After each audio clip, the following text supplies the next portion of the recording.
Acordar já é milagre. Respirar é prova de que Deus ainda está escrevendo sua história. Por isso a palavra nos lembra: este é o dia que o Senhor fez. Regozijemo-nos e alegremo-nos nele. Salmos 118, 24. Você não está vivendo este dia por acaso. Deus preparou cada detalhe. Mesmo que as lutas estejam presentes, Ele continua sendo bom. A alegria do cristão não depende das circunstâncias, mas da certeza de que Deus está no comando. Cada manhã é uma nova chance, uma nova página em branco para confiar, perdoar, recomeçar.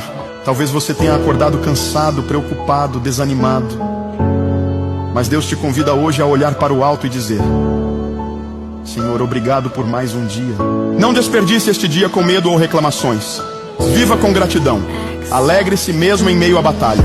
Deus está contigo, e isso já é motivo suficiente para sorrir. Este é o dia que o Senhor fez.